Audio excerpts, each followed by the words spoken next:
Hello, you wonderful people, and welcome to another episode of Super-Fanta-Fi. This being a show, we're talking about TV shows of the supernatural, fantasy, and or science fictional genre. For today's episode, I'm going to talk about the latest episode of Legacies. A lot of really interesting things went down in this episode, so let's break it down. Well, first and foremost, let's start off with Josie's situation, her inside the therapy box.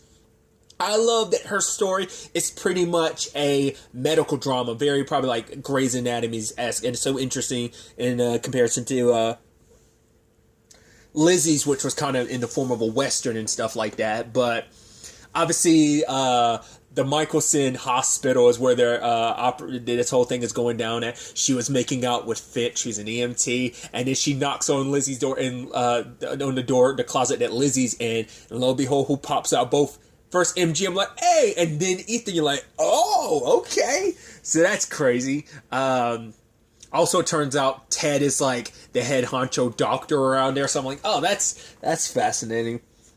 But essentially, something goes wrong because Hope is like the greatest surgeon at the hospital, and she always has a steady hand, but all of a sudden her hands start shaking and she passes out. And after running some tests, it turns out she has like CMT.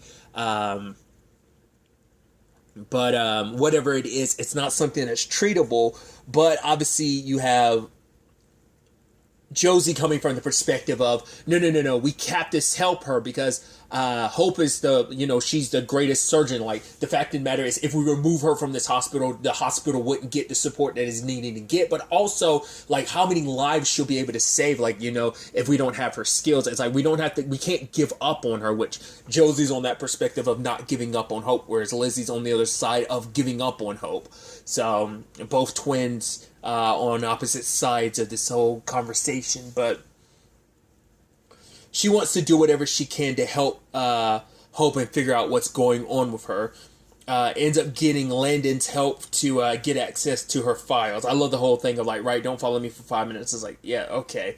It's like, yeah, you and me were done like last year. She's like, yeah, I know. Because for her, she's already moved on. But it's like, you and Hope is like, yeah, me and her are also done. But it's like, you still love her, though. He's like, yeah, part of me always will. It's like, okay, so let's go look into that situation then. So with his access, she's able to look at Hope's files, and it turns out that she doesn't have CMT.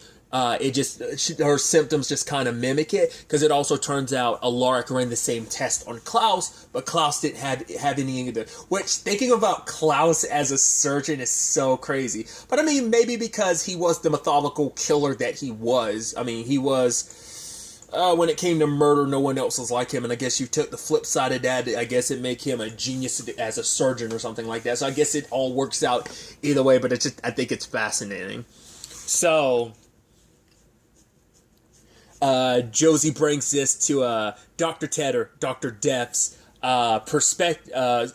awareness, which is like, cool, she gets to stay here because she's not sick, but you get to leave because you broke the rules. So you did a good thing, but you sacrificed your job in the process. But it turns out Hope was actually taking medicine to hide her fact, because she was suffering from that very same disease. But she's like, I don't understand. Like, what? Well, for her, it's like, it's the name of the episode. I mean, the name of the show, Legacies. It's like, Hope had the pressure of living up to the legacy of what her family was. It's like her dad was this great surgeon, and it was kind of up to her to continue that legacy. But it's like, right, but like, how do you have this? Your dad didn't have it. It's like, no, he did. It's like, yeah, your dad, Alaric, covered up. And she's like, no, he wouldn't. It's like, yeah, because at the end of the day, your dad knew the good that my dad did. As good as a surgeon as he is, like, the fact is he could help a lot more people. So lying and covering it up was worth it. It's like doing a little wrong for the greater right. But the problem is, though,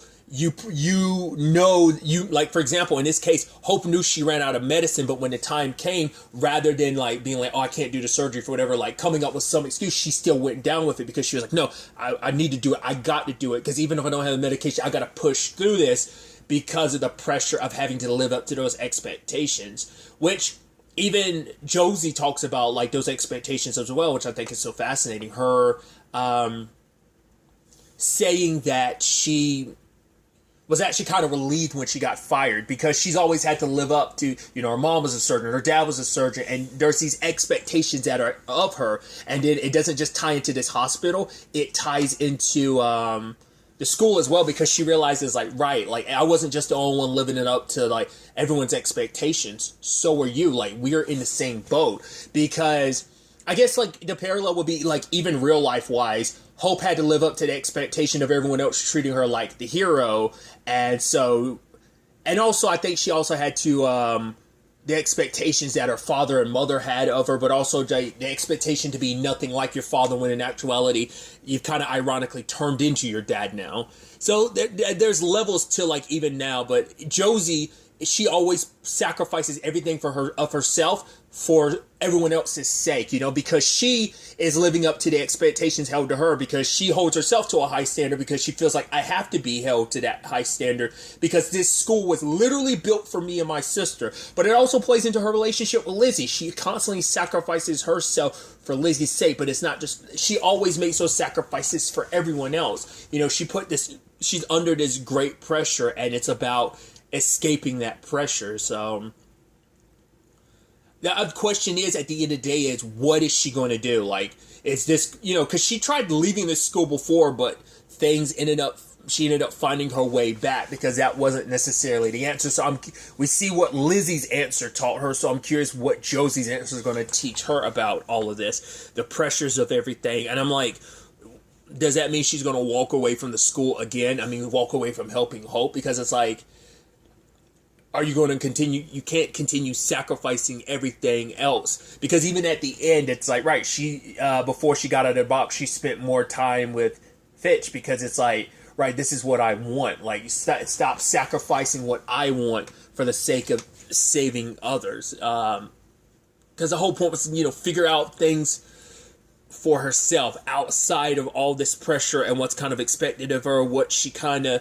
expects of herself because of what others expect from her. So now, having this perspective, though, it does probably change her mind and perspective on things, with Hope of just, like, kind of viewing things from a certain lens as Hope, realizing that they're the same way. They're both under different kinds of pressure, well, also similar pressures. So luckily she hugs Fitch, but what she does with the answer she got at the end of the day, is she going to give up on Hope, because will she continue to sacrifice everything for this school, for her? When will it ever stop? She has to break the cycle. So the question is what she's going to do. It's definitely going to be interesting to see how that plays out. And since we're there, let's focus on the Lizzie side of things. Lizzie is determined in her mission on what she's going to do. She actually goes to Cleo for some inspiration, but it turns out Cleo avoided her because she didn't want to take the chance she might inspire Lizzie. The question is, though, you never know what form inspiration might take. I guess it's like, right, the inspiration is based on your current mindset. So I am curious, because I was about to say, like, the inspiration could manifest in a different way, but I'm like, because our mindset is all about it, the inspiration, it's all about killing Hope, so the inspiration would manifest in that. Meaning it just manifests and inspires what you're feeling and what you're aiming for, what your goal is. So I doubt, like, because I was wondering, like, maybe you're so scared and worried it would work that way, but maybe it won't. But I think it would. I think that's specifically how the inspiration works. But she ends up getting Ethan's help because he was practicing his powers, which obviously MG's telling him, like, no, you can be, like, the rescuer. Like, the fact is, with your power, that means you can get people out of, like, harm's way pretty quickly. But also, it's like, for, Ethan, he wants to be out in the front. He wants to kind of, get hands-on. He wants to actually be a part of the fight. He just feels like, oh, like, my power just helps me get away, and I'm helping people, sure, but it's like, I just want to feel like I'm doing more.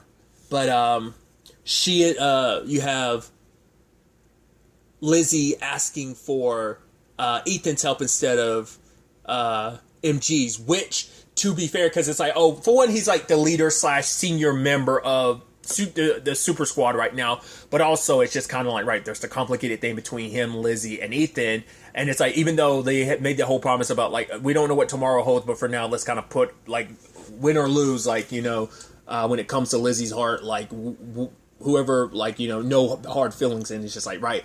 Even MG had to, like, because he doesn't know what he thinks things are up with Lizzie. He's kind of worried about it, but also her choosing him. Like, I figured as much when they were about to have that conversation. I'm like, Ethan's nearby and he's listening.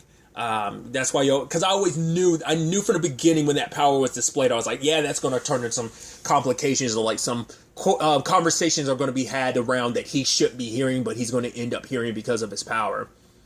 But Cleo confided in MG about it. But for MG, she's like, he tells Cleo about the weapon that, the sword that she put in his hand, of like, yeah, like, she said I wouldn't do it, and she was right. I'm not going to. I'm not the type of person that would give up, especially on hope, you know?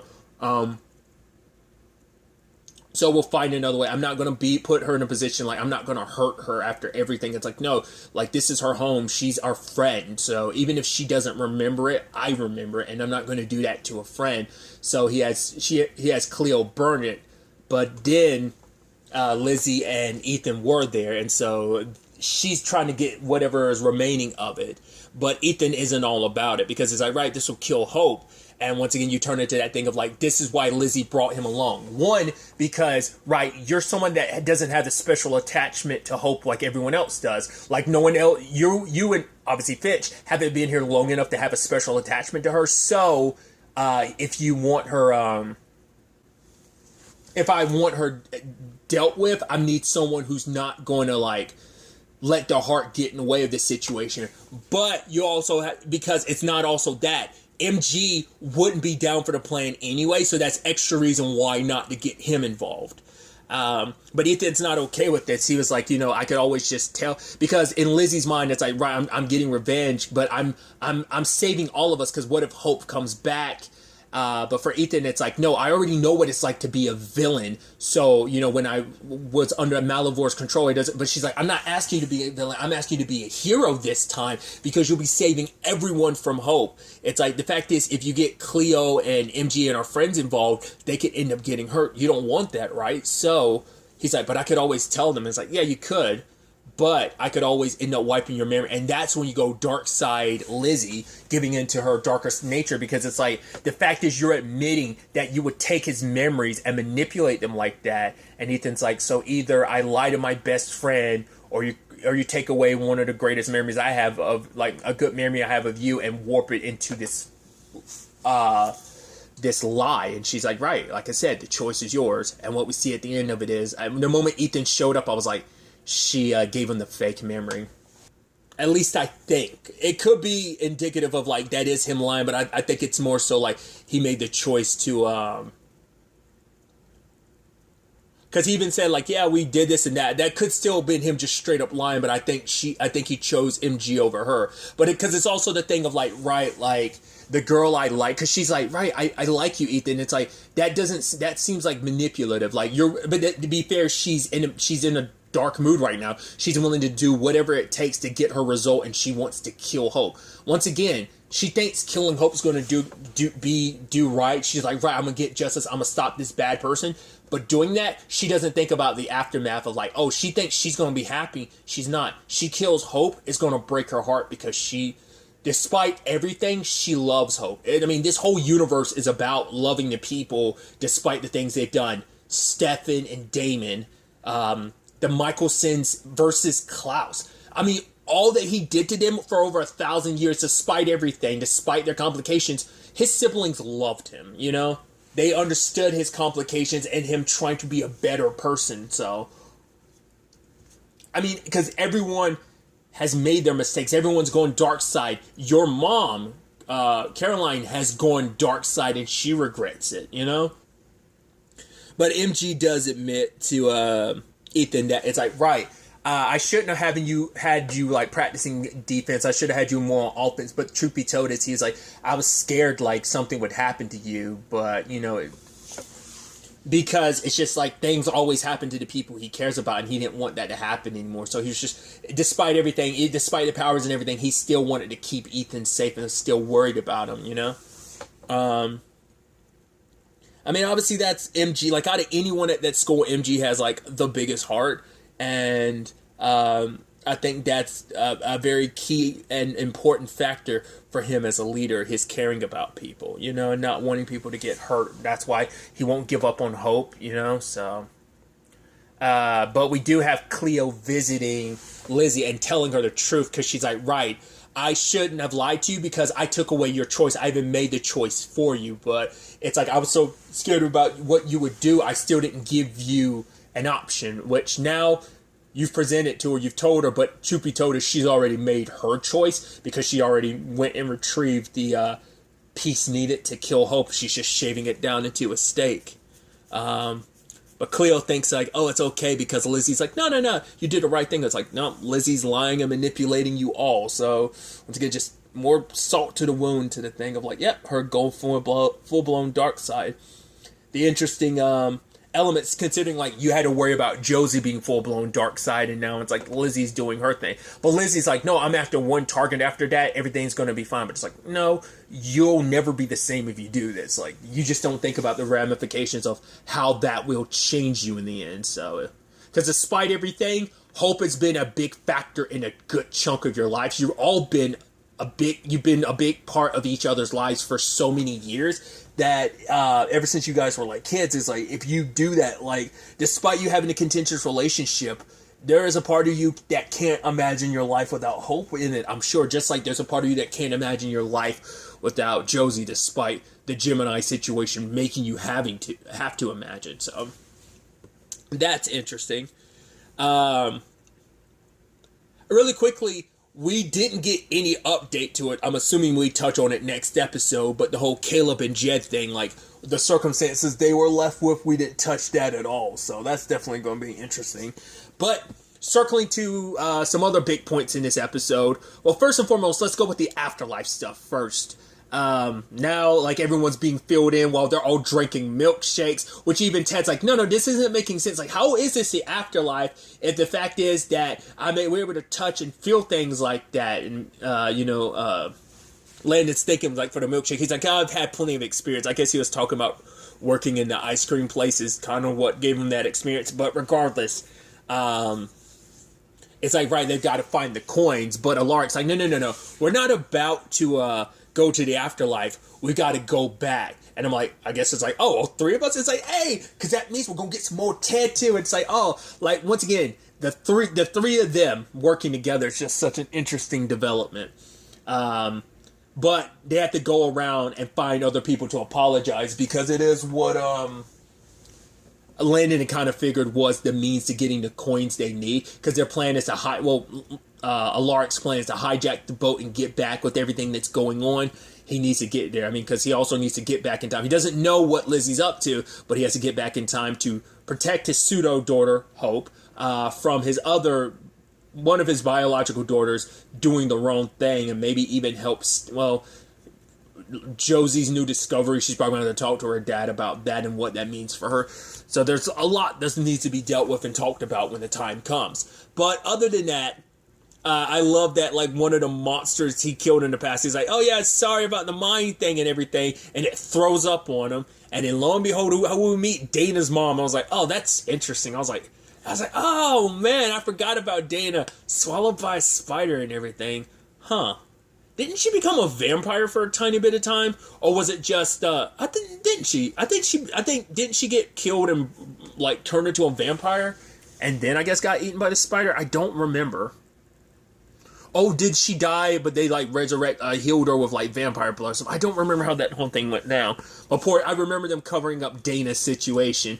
And it's like, even Alaric's like, oh, how'd you die? She's like, to Dana's mom, and she's like, a broken heart and lung cancer. And he's like, yikes. Because she's like, oh, this is exactly where you deserve to be in hell. He's like, well, this isn't hell because hell was actually made by a psychic named Cade, but that was subsequently destroyed years ago. Ergo, see the series finale of, well, not even the series finale, because the Cade thing got dealt with, like, one or two I want to say it was, like, the episode before. Might even been, like, 2 episodes beforehand, Cade ended up dying. If I remember correctly, the actor who plays John Henry Irons in Superman and Lois, that's the same actor, right? I don't know if I ever brought that up during Superman and Lois. In retrospect, I think that's the same actor. It's just I hadn't seen the Vampire Diaries, like, ending in so long that I don't think that had crossed my mind at the time. Maybe I said something during Superman and Lois, I don't remember. I don't think I did, but nevertheless, I was like, yay, like all these little instances and stuff like that. I'm curious who else he would have run into down in there, but I love the whole, like, she's not going to forgive him thing. And he was just like, oh, you know why? He's like, because you're a terrible person. You are one of the two most terrible people in the world. It's like, not just that one of those people is you, because he's like, oh, you're a hypocrite because you're one of the terrible people, and the other person was your daughter, which is so mean and hateful for him to say in that moment. It's like, yeah, but her daughter's dead, dude. Cut her some slack. But they're like, I guess for him, it's like, well, you're dead too, so it's fine. Just like, wow, full blown d-bag move on Alaric's part. But she's like, right, like, I hope you suffer, Alaric, because it's like, no, I don't blame your daughter. I can actually forgive her despite everything, because her being messed up the way she is all your fault. You're the reason why she's what she is. And it turns out Dana's mom gets the coin, and she's like, no, I'm not helping you. Knowing that you're stuck here forever, it gives me joy. Haha, and bounces. But your boy Ted actually has an idea, and he goes and talks to Landon, and he apologizes to Landon because he's like, right, I had no idea, like, when me and Hope brought you here, like, what would befall you. And he was like, no, it's okay. Like, he's like, but you had to give up so much. He was like, yeah, but this is my home. But it's like, yeah, but you had to sacrifice everything for it. And then it's this sad, like, Romeo and Juliet-esque story where it's like, right, Landon did have to sacrifice everything, including his own life. He lost his brother. He lost the girl he loves. Along the way, he lost his mom. Lost all his friends. Like, he just lost everything. But for him, it's like, me and Hope have been tiptoeing around this whole, our destinies for so long. It was only ever going to end one way, and it finally did. Our destinies came rearing its ugly head.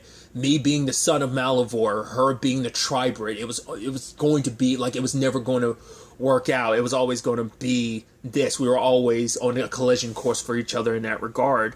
And for him, he thought, like, despite everything, he thought, like, after all their sacrifices, both him and Hope would have happy endings. Even if it wasn't them together, at least they'd be happy. But now it's like, our sacrifices, they were hoping at least their sacrifices meant something. Now it doesn't, because all the trouble that's going on. And so Alaric blames him because he's like, right, if I do this, like, us going back is me making you sacrifice everything all over again. You're sacrificing your chance at peace. And he's like, yeah, but that's because it's worth it. It's about protecting the people I care about.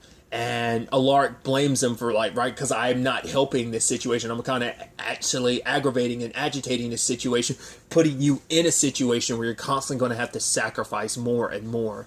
But at the end, you know, Landon wants to do it. He feels like he needs to do it for Hope, you know, so Alaric does apologize again, and in the process does get his coin back. So that's the person's forgiveness he really wanted. One of the things he feels the most guilty about. Everything else he could probably justify it in his head, especially like Dana and her mom. I can justify that. But the Landon thing, it's like, no, that's where his real guilt lied, and where he really needed Landon's forgiveness in that. So definitely going to be really interesting to see where things kind of go from there. But other than that, we've got Hope wrecking shop against the Triad, which, to be fair, the witch and werewolf aren't who I thought they would be. That's so interesting that they were so easily dealt with. I love that she was like, oh, you're a thing against nature. You shouldn't exist, which I'm like, well, first and foremost, are you forgetting about the other thing that shouldn't exist that existed in Malivore? Also, it isn't just the trifecta of you guys. You might not remember every other supernatural creature that existed because of Malivore, but you guys aren't the only three in existence, you know? So it's like, yeah, that's the jacked up thing of it all. It's just that they're all about that. You know, it's just like, the Tribrid wouldn't need to exist if it wasn't for Malivore in the first place, you know? So that's kind of on you and Triad. So, but also, like, I love that, like, Hope points out, is that, yeah, it's kind of unnatural for you to be using your powers to make yourself look young, but Triad can't say anything against each other because there's the marking that the moment you do that, you burn. you go up in flames. Which the witch tries to say something and catches on fire. I thought Hope, like, kicking her in the water would save her, but it's like, no, like, it just, I guess she burned enough to die, or is it just automatically kill you even with the, I don't know. Whatever the case may be. Also, Hope is in a decapitating mood this episode. She decapitated Agatha the witch, and she also decapitated the wolf who she challenged to a fight. I wonder how many of the, like, ultimately when she won the fight, I guess because it was like an honorable wolf fight, I'm like, well, you're also a vampire or a witch, but I guess you're like, I'm not going to use any of those powers at this point in time. But she won, put the thing to get all the pull balls together, and then just like stepped on the dude's neck, like popping it off. You're like, man. And everyone had to bow down to her, but they all had the tattoo, and it's like, he's like, right, but we have to follow your orders, but if we tell you about Triad, then it's like, she's like, oh, I know, get to talking. So, like, how many did it get through, and is that army still loyal to her?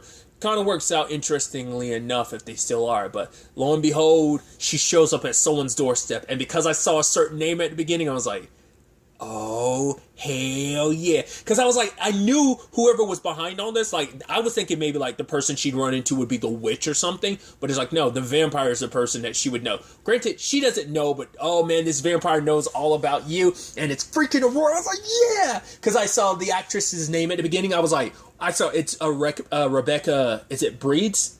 I was about to say, is it Beads or Breeds? I think it's Breeds. Most recently, she was playing Clarice in, well, the show Clarice. But the moment I saw her name, I was like, yeah, it's Aurora! If we don't remember the last time we saw Aurora, I think they reference her in season 4, because they talk about, like, they make a joke about it in this episode about, like, oh yeah, we didn't know what to do with your body. It's like, no, that was like a joke in season 4, I want to say. No, it might have even been a joke in season 5 about like her body and stuff. Like, I think they literally did make a gag out of it. So I was like, no, that wasn't even just out of like nowhere. It's like, no, that really was something in the originals I think they actually did. Because like her body did pop up like one time. It's like, what was this about? Don't even worry about it. But it's like Aurora out and free. Wow. But yeah, I knew someone connected to Triad was going to be. I didn't think I wasn't sure. I never really thought about all 3 positions. I figured one of them would have to be someone significant. I just wasn't expecting Aurora. That's a really nice development. I mean, especially because it makes sense. It's like, man, who would have the biggest grudge against the Michelson's family? I mean, granted, it's a long list. I feel like most of the people who had a grudge are either dead or gone and moved on. But it's like, I am Aurora. It's like, Hope. It's like, I don't know who you are, lady. It's like, yeah, I was a little girl when you were all doing your thing. Plus, I was no, she wasn't even a little girl at the time. She was a baby during all that, because that was season 3. She was still a baby at that time. Right. So, of course, she definitely wouldn't remember you at all. So, that's fascinating. It's like, man, this moment, I love that, too, because that's one of those moments of, haha, I'm the villain. I don't know who the hell you are, lady. Wait, you don't know? How do you not know about... You should know about my ties to the Michelson family. I was sired by your sister. I was your father's lover, which she's like, almost like, ew, gross. But it's like, oh, your dad and your mom, blah, blah, blah, blah, everything. It's like, oh, yeah. Isn't Tristan still at the bottom? Because I know Lucian's dead. I forgot what happened to Tara. She was just kind of let go, wasn't she? Did they ever kill her, or did they let her go? I don't remember. I think they let her go. Wasn't her character's name Tara? The one who was tied to Elijah's bloodline. God, I almost let that slip my mind that was a storyline in season 3. Like, everyone coming out of the woodwork because they found out about the sire bloodlines. They're like, oh yeah, you kill one of the originals, you kill that entire sire line. Because the whole plan was like, oh yeah, like Stefan and Damon were from... Catherine turned them, and she was from... Klaus's bloodline, so they had to like try and find a way to untether themselves from his bloodline so they can kill him without... They had to make sure everyone they cared about, anyone tied to his bloodline, was untethered and then killed him. But, kind of good thing in the end no one did, just because Klaus came out to be the hero in the end. I mean, even all our villains tend to. Like, Damon started off as, like, the main antagonist, like, in the very beginning, and became a hero and good guy at the end. Granted, a lot of bumpy roads along the way. Very much like Klaus. But aside from all that, I was like, wow. Aurora picked up the dagger, which when she has a twist at the end, I was like, I knew something was up. I thought she was connecting her and Hope. That's like, oh, something that happens to me, it happens to you. But I was also thinking, like, because she referenced the knife, and I was like, oh yeah, I think I remember that being like stuffed in like Klaus's chest and it driving him insane.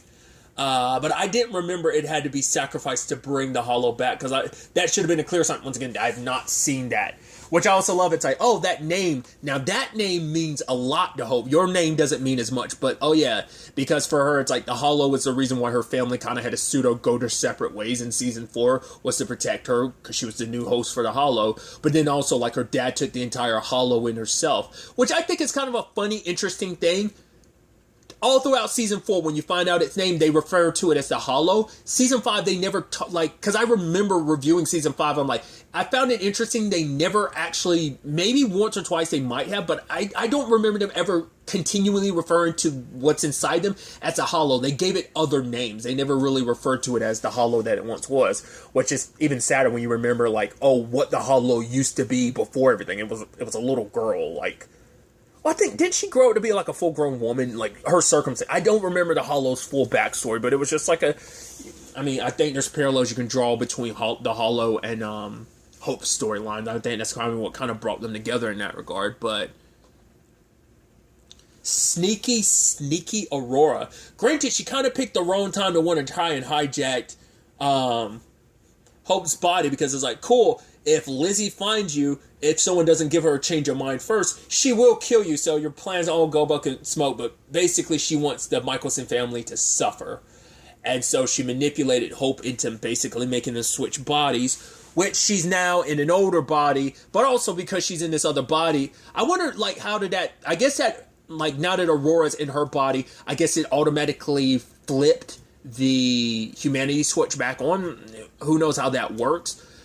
In Aurora's body, I'm sure she's, like, got her humanity back and everything. So people aren't going to be too happy to help you. So she's probably going to go back to school for help. But it's also like, if we put you back in your body, you're not going to have your humanity anymore, will you? And then, but it's also like, right, why would we help you get back into your body so you'd leave again and you're better off this way? I mean, hell, might make things easier for Lizzie, because it's like, oh, I don't have to go through the trouble of using that to kill you. I can just, I can double kill you, because I can make sure your body is dead, make sure no one uses that body. So there's that. So I get to kill you twice. I get to kill you then and in Aurora's body. So it is an elder vampire, because Aurora's like a couple centuries old. So she's an old school vampire. I mean, especially considering like she was the first of Rebecca's sire line. So like, I think they're like in the 900. I believe her and Tristan were like in the 900s maybe.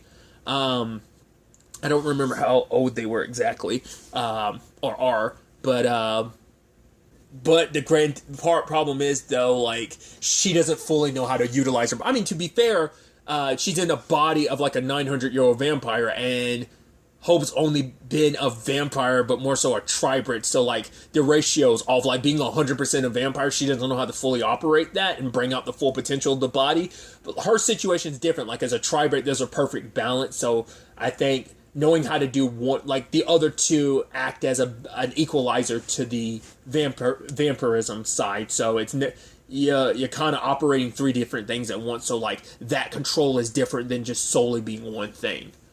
Because, I mean, for a long time, she wasn't just solely one thing anymore. Well, she was for a while, but, like, she hasn't been solely one thing since partway through the originals, when she originally, like, well, broke her curse.